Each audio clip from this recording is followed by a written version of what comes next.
it was great. It was really good. It was pretty well the same all the way through, except we became emotionally closer.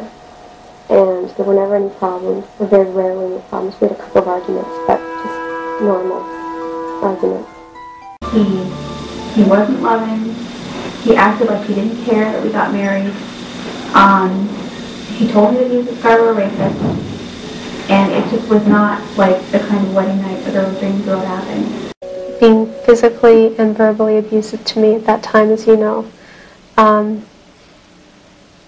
He kept on pushing and pushing and pushing, and finally I said okay, and thinking that it wouldn't be, it would just be one time, that's it.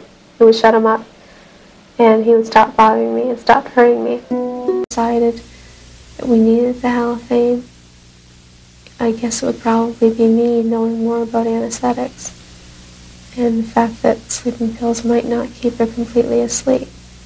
This was my idea, not his, was to call the drugstore and tell them that I needed it for clinic use. The reason I told them for clinic use was because that way I didn't have to give a name. All I had to do was give a doctor's name. Those burns are possibly chemical in nature and antemortem. The only chemical that was near her was the halothane. It was not placed on her face directly. It was held, as I said, like this far away. Homolka is lying to police. A videotape of the assault recovered later clearly shows Homolka holding the soaked cloth either very close to or directly on Tammy's face. Oh, and I was really mad too because when I took Buddy out, there were 2 champagne glasses on the dining room table. And we had these really expensive champagne glasses from France, which we never used. He had those out. The 2 of them had been drinking champagne from those glasses. And I was really mad. It's a stupid little thing. Homolka seemed matter-of-fact as she recounted her version of how Leslie Mahaffey met her death. And then she took a breath.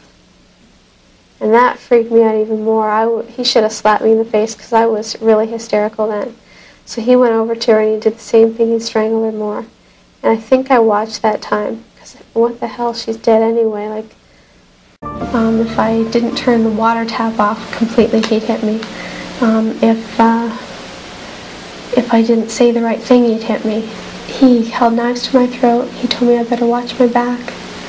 He said, always watch your back with me. Her feet were tied with that electrical cord that he'd used to kill Leslie. And there was electrical cord around her neck. He anally raped her and then he strangled her after he was done. It stands out really clear in my mind because the night before I left him, he did the exact same thing to me, only he didn't kill me. He kept saying, go through what we're going to do. So I said, well, if we see a girl, we're going to stop. I'm going to ask her for directions. I'm going to try and get her over to the car. So he wanted her right beside him so he could hold the knife to her. And I sat in the back seat, actually more in the middle of the 2 of the front seats. And I held her hair and I held her head down. I never should have gotten to know Kristen because you get emotionally involved with these people. And it really hurts. It hurts a lot more because I felt like I was friends with both of them, especially Kristen, because we did so much stuff together. We put makeup on together.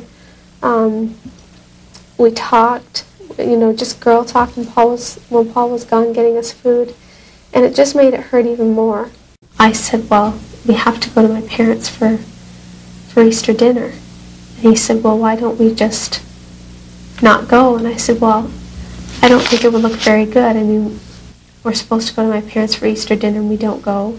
And I said, well, how's it going to look if, this girl's missing and we have no alibi?